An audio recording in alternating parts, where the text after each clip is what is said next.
everybody. This is Liz, and today I have someone special that I'd love for you to meet. And I'm going to let you go ahead and introduce yourself to us and where you're from.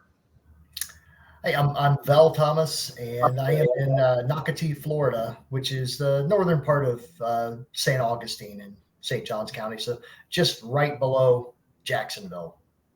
Interesting. There are quite a few around you in Florida, isn't there? Yeah, I think we have 10, 11 locations. Amazing. Wow. And are you a growth model? Yes. Excellent. So let's start from the beginning. Tell me a little bit about your family and your upbringing. Okay. I grew up in Florida, down south of Tampa. I joined the Marine Corps right out of high school. Turned 17 when I shipped out to boot camp. Wow. I turned 18 about a month into boot camp, so that was a fun birthday. And traveled a lot. Went to a lot of places around the world. This was in the early 90s. So I went in, that was 93. And then I was out in 2001. Spent the first 5 years deployed a lot. And then I requested to go somewhere non-deployable for a while. And I ended up on recruiting duty. So wasn't going to be my first choice at all. As a matter of fact, I wanted to go be an instructor I was an aircraft mechanic on Huey and Cobra helicopters. And I wanted to go teach that at our school that had moved to Pensacola, and ended up on recruiting duty instead. But that's where I met my wife. We've been married now 23 years, and we have 17-year-old twins that are seniors, boy and a girl. Incredible. Well, that is something that probably hardly anyone in Augusta Nation knows, and they'll be so happy to learn that about you. Now, in the period of time that you were in the military, is that amount of time that you can retire, or are you still in the military? No, I got hurt when I was in the Marine Corps, so I have my VA disability, but I was in for 8 years, so no retirement. Okay, and did you have a lot of active duty? I was all active. Even the recruiting duty was active duty. It was just on what's called independent duty. And what was your wife's position in the military? Oh, she wasn't in the military. I just met her. She was standing in line ahead of me at the police station. She was getting a background check she was getting an accident report for a car accident she was in. I was running background checks on applicants. And amazing. We started talking, and here we are. It's been almost 25 years, and we've been married 23 of that. So how in the world did you get into lawn care? I had a search engine marketing company with a friend. I did not enjoy that. So we had a transition period. He took over the rest. I told him I was going to go do lawn care. This was in 2013. And he thought I was crazy. I enjoyed it, and I still do. I kept running into walls where I couldn't figure out how to break through in growing. What was typical was we'd grow quite a bit, and then people would happen, bad crews, whatever, and I would retreat back to myself, and then we would grow again, and then something would happen, we'd retreat back to just me.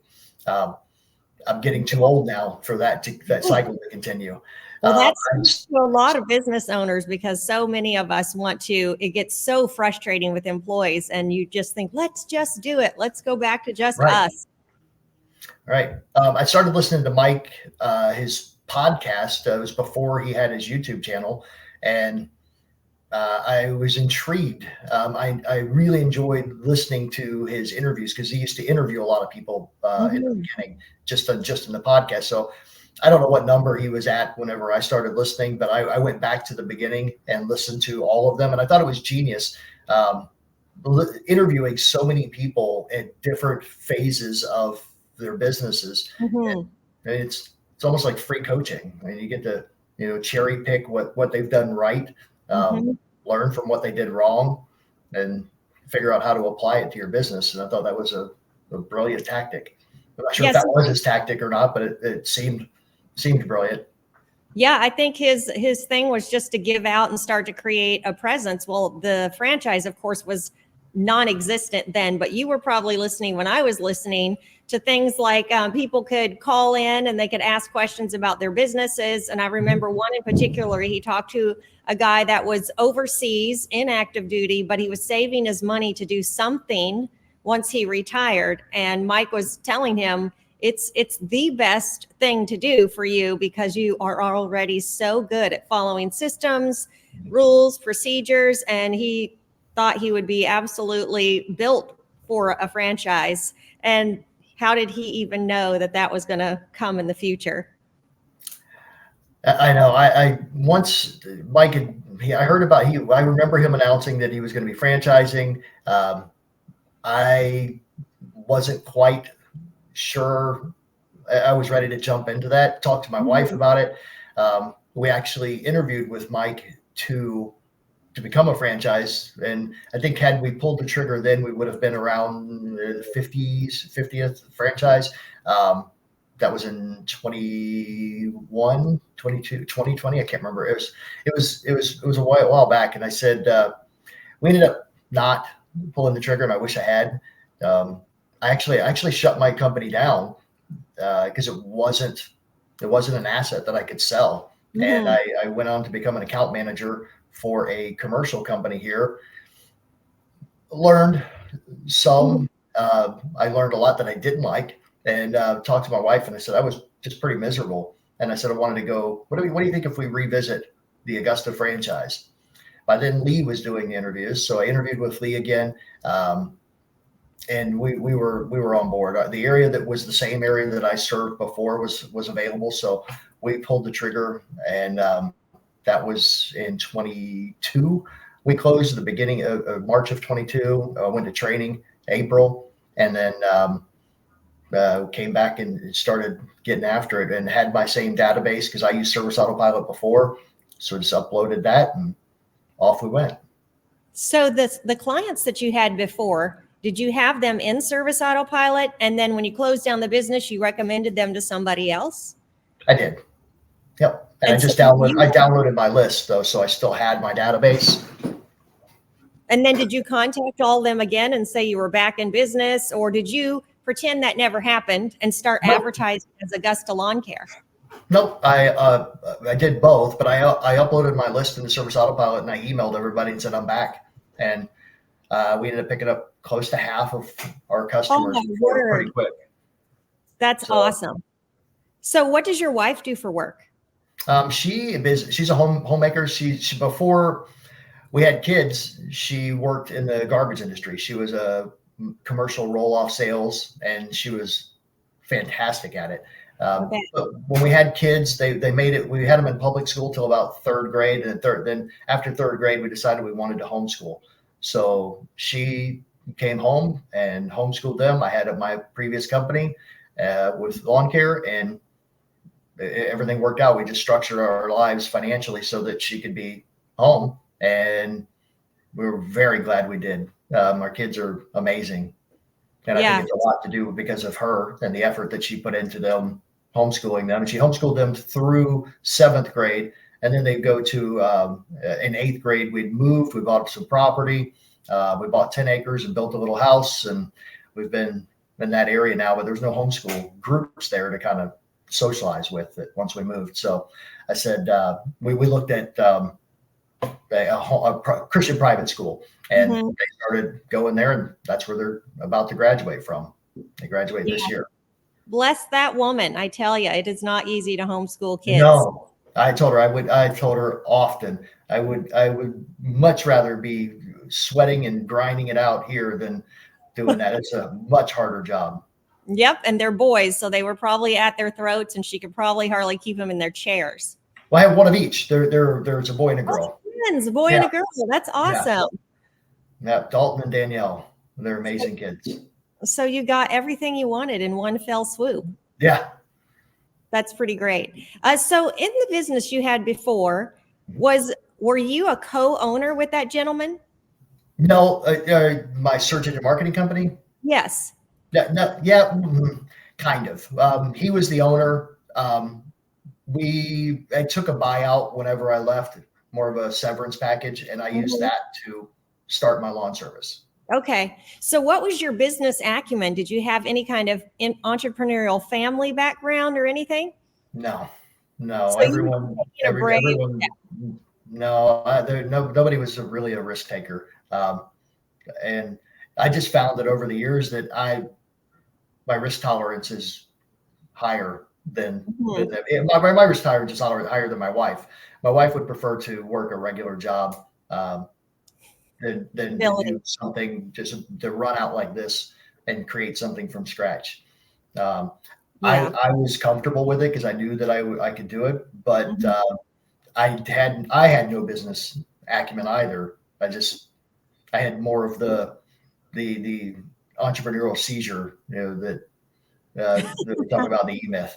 Yeah. So I had to learn, and early on I discovered podcasts, and then that helped a lot. And then did you just look up every YouTube channel that was currently running, how they did systems and processes, and then their equipment and all that? Is that how you learned? I was never really interested in the equipment videos. I know that those are the most popular, Good job. but I like the business. I like long form business talks so that I could learn and figure out what I could apply, and then try to apply it. And did you listen to audibles or anything like that, or mostly podcasts on business? No, I listened to a lot of audibles, hundreds of books. Can you name a few that really helped you in business that you remember? Yeah, Built to Sell is one. That was a good book. I like biographies of successful people. So even if I don't like the business, I'm interested in their grind and what it took for them to Lovely. make it through. So the Nike Shoe Dog, Yes, that's good. Sam Walton's book. Mhm. I've listened to a couple of Marcus Burney's books from Home Depot, Chick-fil-A, McDonald's with Ray Kroc. So um, I'm listening to Charlie Munger now. So just a wide variety, I guess. But I like business biographies. I think they're Yeah. inspiring to learn how people have made decisions, the tenacity they had to keep grinding it, and how they overcame obstacles. Yeah, that's powerful. So you joined a couple years ago, right? So you've done how many spring seasons have you done? Well, I guess 1.5. We hit the ground in April, but it was of 22, and so I didn't really get started until May.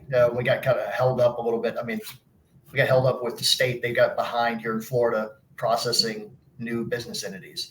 So put me about three weeks behind. So actually May we started, so we're late to the spring rush, which we don't really have a spring rush here in Florida. It's more of a gradual in and then gradual out at the end of the season. So, and then So do you everything mow? You mow all year round? pretty much. Yeah, we're on a biweekly routine right now, but we still mow year round. That's good recurring income. Did your wife come with you for training? She did. Yeah. And She how did. was that for her? Did she have a little more belief in it and a feeling that it could be steady over time, but that it would be difficult for a while?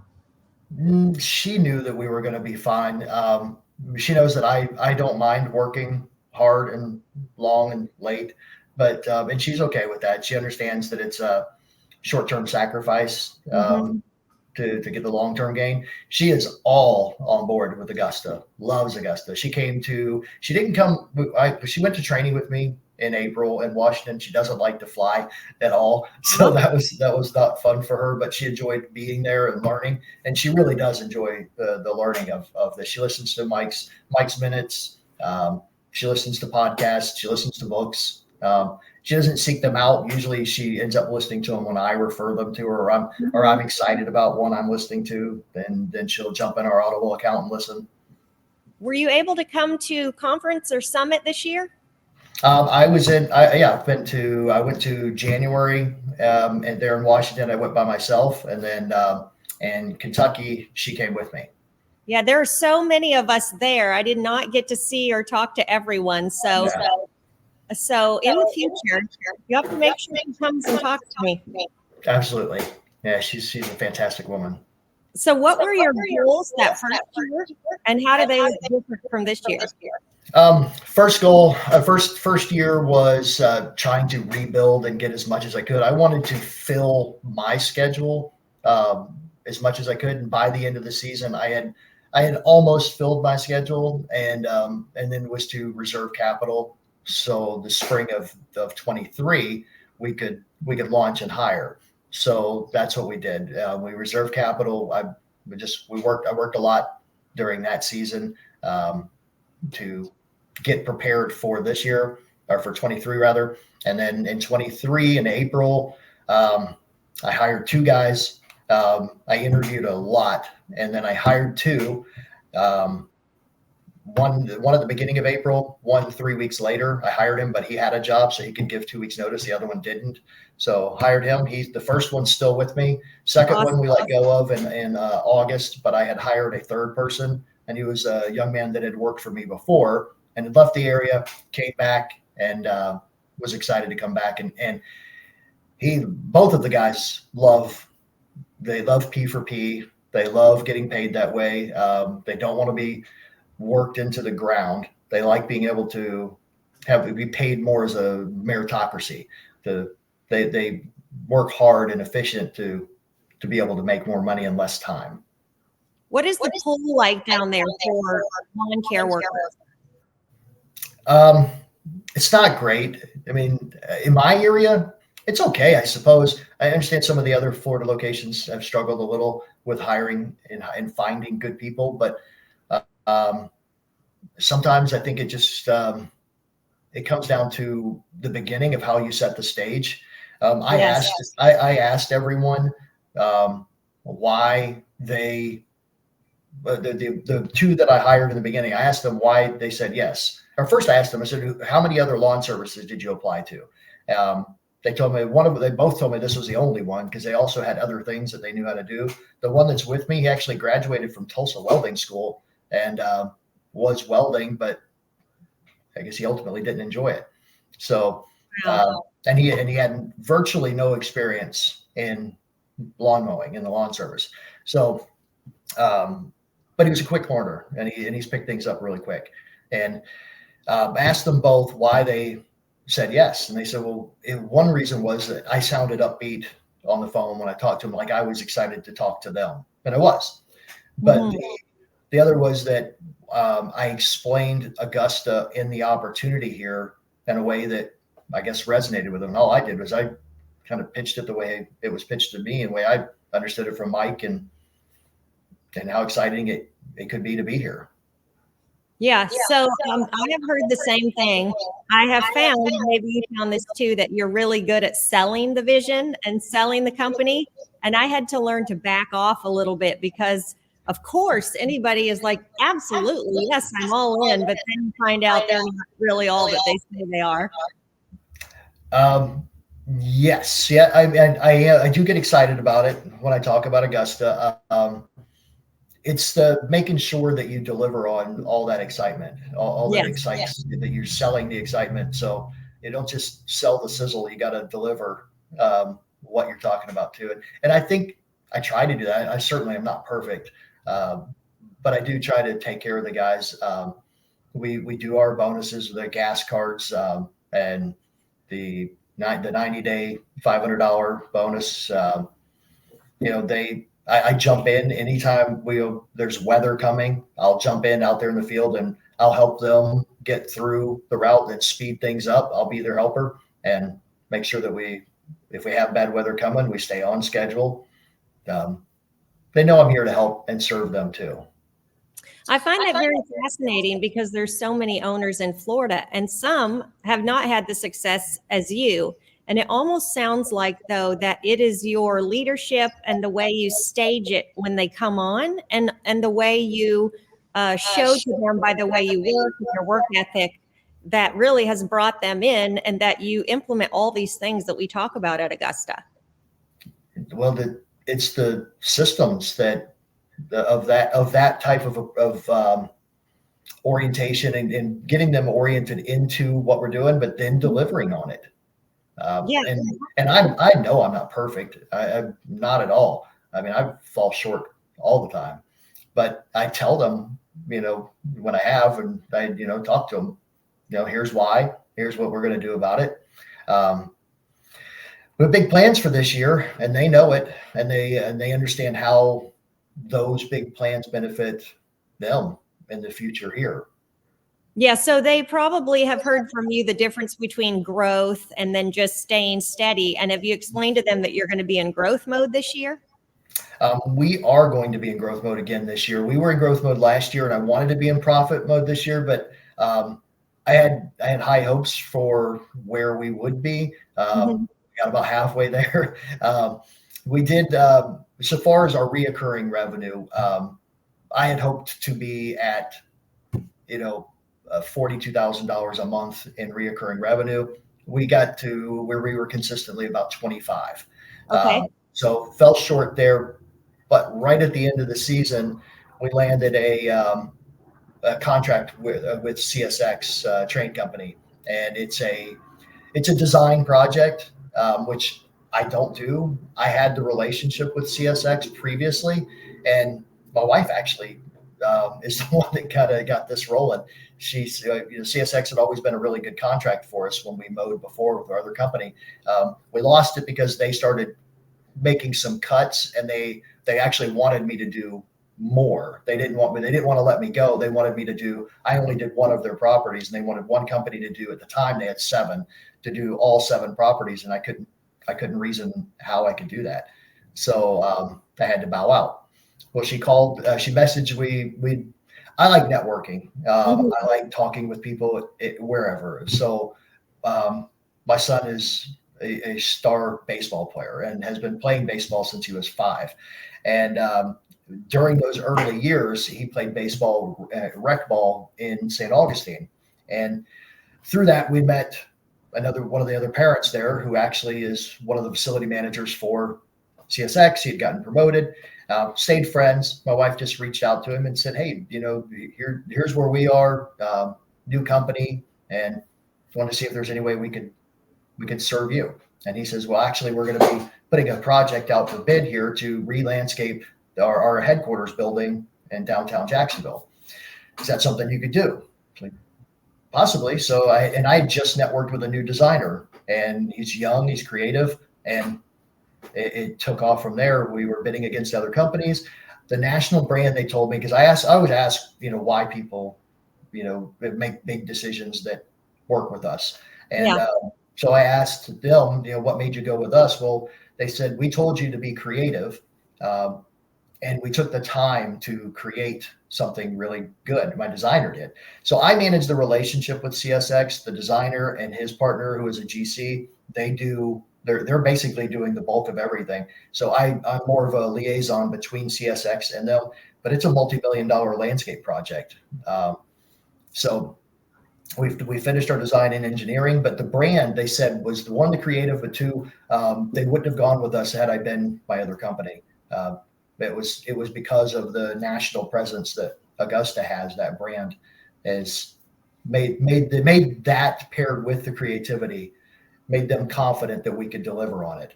So even though we're our own little piece here of Augusta, the brand helped. Yeah. The magnitude of what you're talking about, we need to break down a little bit. We just finished franchisee training yesterday. We had almost 30 people here, and some of them were actually talking about you and talking about this deal that you had made. So number one, we don't always encourage the small franchisees to go for any kind of commercial contracts because they get so hairy. And a lot of times it's hard to get payment from these big companies because people you work with, they quit. And it gets sent to somebody else, and you don't have their email address. And you can, big Walgreens and other franchises, we have said no to. We encourage the franchisees to say no to that. So you're saying it's because you had already created brand awareness. You had networked in the community with these people. And did you have confidence in their company and what you had seen in them? Absolutely. They unlike Walgreens and the different bigger companies like that, they are typically in a race to the bottom They want the lowest bid, Yes. regardless of what they say. And they say, "Oh, we don't always go with the low bid." That's bull. They always go with the low bid. CSX is not. They do not, and that they're kind of an anomaly that way. So if I was going to seek out any other commercial properties, it would be people like that. So I would bid on, if I were going to bid on commercial properties, which I don't typically, but if I was, I would always bid them as if they were residential. And if they don't go with it, they don't go with it. You just don't waste a lot of time on it. Yeah, that's smart. So it's called CSX. Is that what you said? CSX. Yep. And what does that stand for? And what kind of company is it? It's oh goodness, you would ask me. It's a company they're about to celebrate their 200th year anniversary. That's why they're re-landscaping this. They started out as a company called B&O in Maryland, and in 2027 is their 200 year anniversary. When they were B&O, it was horse-drawn carriages or horse-drawn carts and stuff of moving supplies. They've progressed obviously over the years, and the CSX is Cheshire. The S is escaping me, but the X does not actually mean anything other than it's a symbol for we can do more together. So Cheshire, and then the S is escaping, but it's we can do more together. So in our presentation, we actually did some history on them and put into our presentation to get the bid, and sold that. That's what we were about, is that we had built a team of Augusta with our designer, which is Buma Landscaping, and then who's the designer, and then his partner, and then through them, I mean, we have vendors that that my designers really helped build relationships with, that are companies that are wanting to be a part of this project just because of the scope of it. So we're getting a lot of help and priority attention because of that. Mm-hmm. Well, most of us, especially when the companies are smaller in Augusta, would be terrified to try to take something like this on. So you've probably gotten emails from companies before, like in your city, and it's like a work order, and this project is going to be between $500,000 and $1 million. Do you want to bid on it? So did you have any scope of the magnitude when you started? No. When we first walked that property, we thought we'd be in it's 4 phases. Mm-hmm. This is just phase 1, and we will ultimately be doing all the phases because we have the contract with them. But we were only talking about phase 1, and we thought maybe $500,000. Mm-hmm. But then they said, I asked Kevin, who's our contact there, I said, so you have a budget? And he says, yeah, they have a budget, but I'm not going to tell you what it is because I want you to be creative, and I don't want my budget to hamper your creativity. He says, so pretend you have no budget. What would you do? And when somebody says something like that to you, you think that's, not going to be, it's kind of disingenuous, but it wasn't. And they said they wanted creative. They didn't know how creative you could be. So my designer is very creative, and he created such a great design and put together a good presentation, and that helped put us over the top. Okay, so right away you're trying to be brave, and then you're going to try to build this thing. So you immediately went and got a designer. Is that correct? No, I actually already met the designer. What was funny is we the same day my wife called was the same day I'd gotten an email from the designer on the same day. The same day she messaged CSX, I got an email from him networking me actually. And then from there we connected, talked to him. He came here to the shop office and asked if there was I ran through kind of the broad scope of the project. We went and walked it, and then it just grew, and they wanted a lot once they saw what they could have. I don't think we were concerned that they might want to reel things back, but we hit them with a $3.7 million budget for phase 1. Amazing. And so they said, are we talking about walls? Are we talking about walls and berms and boulders? Like, what are we looking at here? There's a living wall going up the side of the building. Basically we're ripping everything out and starting over. The parking lot across the street, That's all phase one. So front of the building and parking lot is phase one. They have a side building is phase two. Back of the property is phase three, which is along the St. Johns River. And then phase four is the other parking lot on the other side. But so the two big parts of the project are really going to be the front big one, and then the back is going to be every bit as big as the front. So it's ripping out everything, trees, everything. The only thing that stays tree-wise is the oaks. Everything else comes out. Parking lots getting redone, fences being done, new entrance, the sidewalks and crosswalks are coming out, and permeable paver systems are going in with water catchment under it that ties into stormwater drain. The pavers are coming from Canada. It's Teco Block. Yep. They're they're a superior paver to what we have here. So we're using, that's incredible. That's incredible. High-end materials through the whole project. And so you presented them the first bid at 1.7 million for the first phase, and then did you have 3.7? Oh, 3.7. Wow, I way underbid that. And then did they give you 50 down to start? No. So first thing we did was design and engineering, and that was 240,000 for design and engineering. So and I don't want any, because people like through the franchise, we're seeing the big numbers for November. For me, I had to push some of the estimate or some of my invoices forward. I had to backdate them because they had to pay out by the end of the year, the design and engineering. I'm not making all of that money. I made 10% because I manage the relationship there, and then on the project, I'll make 20% off the top of the project. So it sounds to me like it's trust and networking that is even getting you that 10%. Yes, and that was just for the design and engineering. Like I said, the project I'll make 20% on. But honestly, I communicated with Mike about this project. I talked with Ryan Payne for a good while about it, because Ryan I wanted some insight from him because he had bigger location.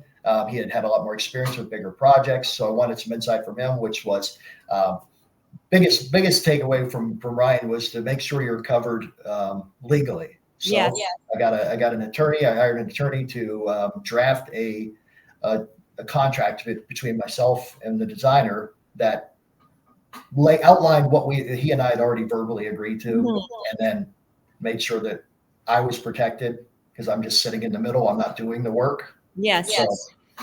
And my guys aren't doing the work either. So you're not even doing parts of like the mulch install or any kind of part of it. No, the designer and his engineering and all of them, they're doing all of it. I'm sitting in the middle managing the relationship. Now, my goal is to take all of this revenue that I will be making and moving and using it to grow our core business, which is going. I mean, I have no interest in, at least right now, I have no interest in going out and seeking big projects like this. This one just happened to land because my wife initiated that contact and it fell our way. So I'm going to take full advantage of it though. So they'll see big numbers for my location come through. Now, I guess ultimately, the 20% margin on that's going to be nice, especially when there's no labor involved. But all I want to do is pour that into here so that we can grow this location. And I want to make sure I get this location right. I do have aspirations of having multiple locations because I am getting older and I want to be able to, my wife and I, even at training, my wife leans over to me and she says, this is our retirement plan. Augusta is our retirement plan. So, we want to have the multiple locations. So we have that income coming in when I'm too old to do all of this. Yeah. So I think when I think of you doing this and I think of you speaking with Mike and with Ryan, most people they talk to, they would probably highly discourage them from doing this. And the recurring services that you have, do you mostly just do mowing? Yes. Mainly mowing.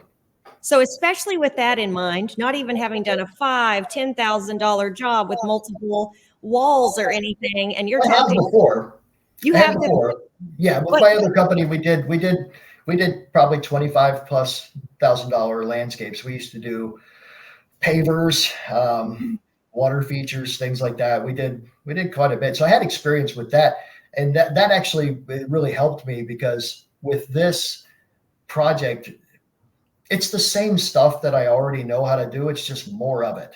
Yeah. It's just on a bigger scale. So my designer and I were talking about that, and he actually shared that with me too. He's like, this is all the same stuff that we do. It's just more. It's just bigger. Yeah, that's a great way to look at it. But back to them, I don't think they would recommend that anybody hardly in Augusta Nation do this unless they looked at you and saw the kind of character you had and the relationships that you developed. It really shows the power of that in all of our businesses. And there's probably people that look at that and would have shiny object syndrome. Yeah. And they would go into their town and they would take the Walgreens and they would take the McDonald's. I mean, they wouldn't get McDonald's, but you know what I'm saying? Yeah. They would take those snow projects thinking that they're going to get this money, which we've spent the whole winter trying to collect money from these big companies that they promise so much. And then the guys have worked, endlessly slaving, doing these snow routes, and they're not getting any money. No. So it's really powerful that you're doing this, and the franchisees can watch the wisdom and the way you're navigating this big project. Like the money signs don't mean anything to me either. It's the fact that they will be the benefit of all these character traits that you've implemented in how you run your business.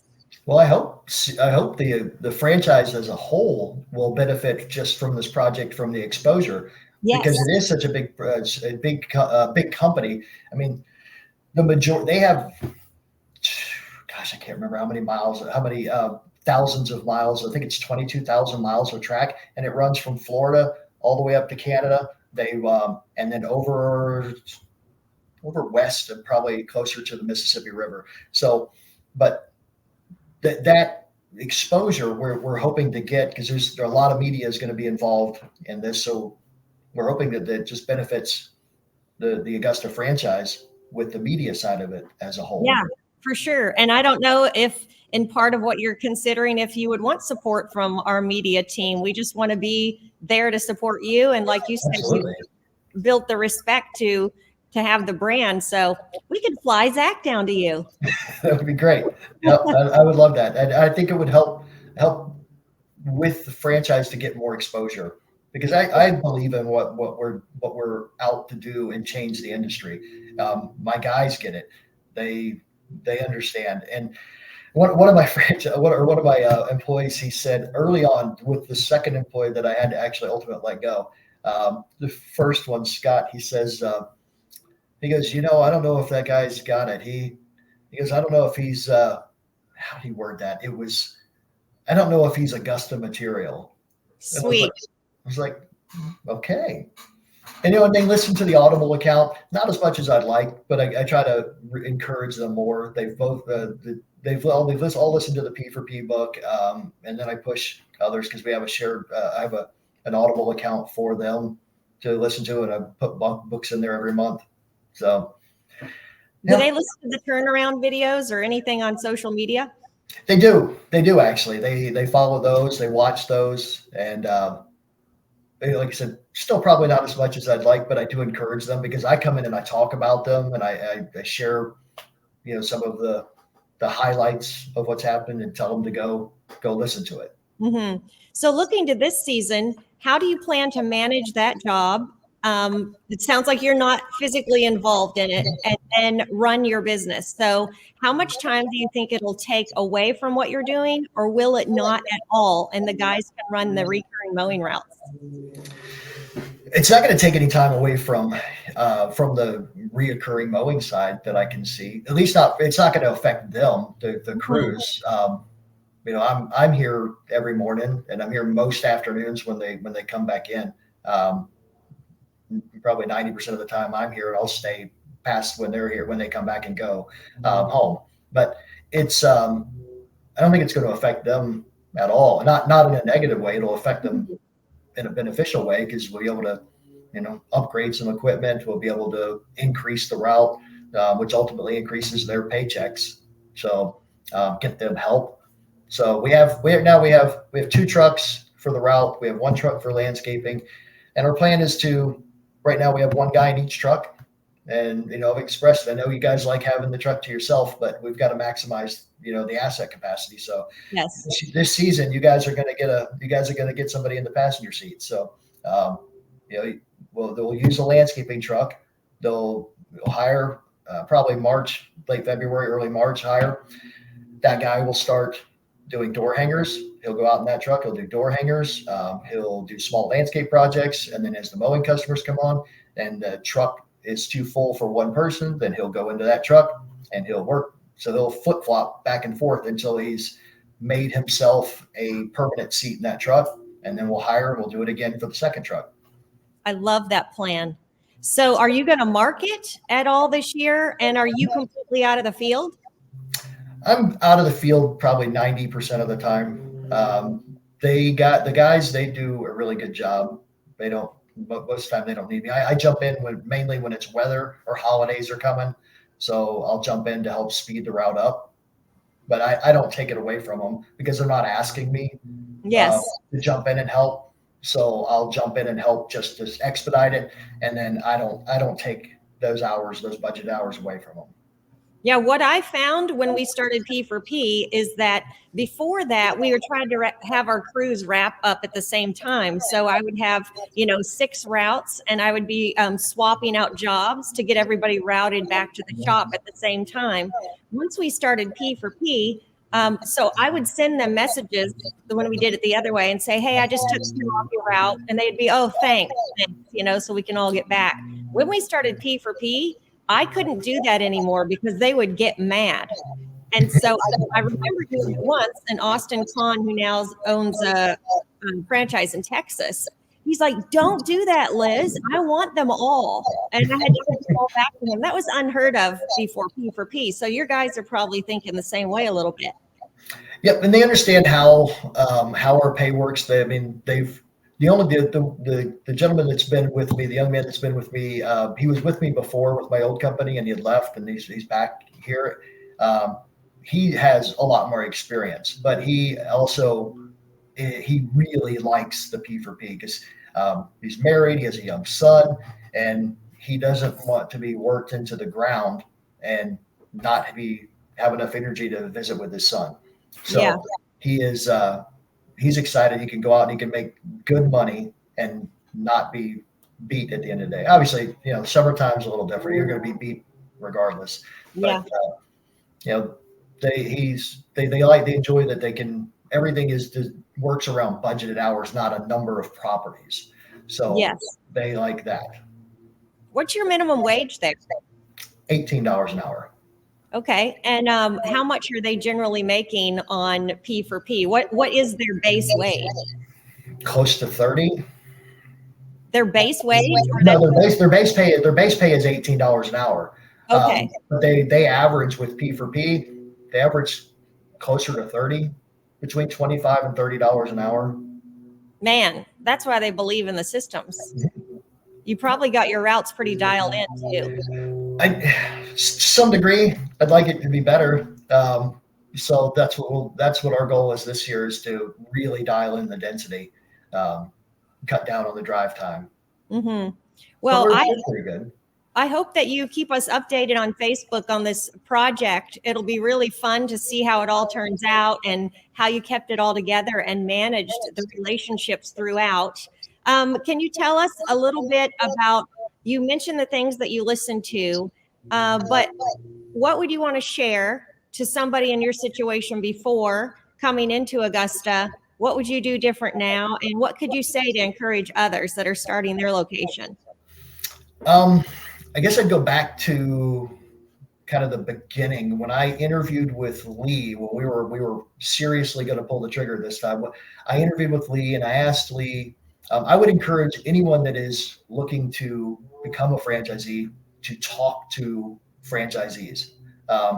Lee gave me a list of all the different franchisees at the time, and I asked him to help me segment. I wanted to talk to number one and number two, the first ones that pulled the trigger. I wanted to find out why they did and what their experience had been since. I wanted to talk to people who had no business and came in and had no existing lawn service. I wanted to talk to someone that had existing and converted but in a small size, in a medium size, and a large size. So I ended up talking to 10 different franchisees before I pulled the trigger. So I would encourage people to just make sure that you understand what you're getting when you're not buying a magic bullet. You're not jumping into something that just is automatically going to be super successful and change everything for you. You still have to work. So when I talked to them, and the general consensus across the board was best decision I ever made. You'd be stupid not to. And they explained why. Why, what challenges they had, what convinced them to pull the trigger. But I talked to Thomas, I talked to Kevin Fairburn, and a number of others, and some have gone. Some have not made it, but it was by and large. I think even the ones that didn't make it would probably admit that it was of their own, not because of the franchise. Yeah. So, if you had to do it over again, what would you do? I would have pulled the trigger when I would have been around number 50, not number 87. I would have started sooner. As I would tell people the same thing. We have a guy here that picks up the garbage here at the shop. He drives the front load truck for a garbage company. Saw the trucks out here in the parking lot, and he says he was waiting one day for me to come out of the office, and I came out, and he was waiting to talk to me.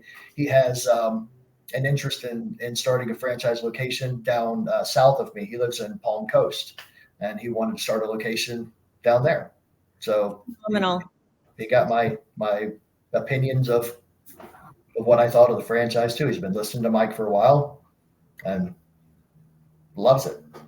Awesome. So I hope he joins. Is he a kind of person that you would recommend from what you've observed? What I've observed, yes. Yep. Yeah. That's great. So in closing, can you share with us a quote or some quotes that would encourage us and that have really motivated you? Oh, wow. I think it would, I believe it was Henry Ford that said that everyone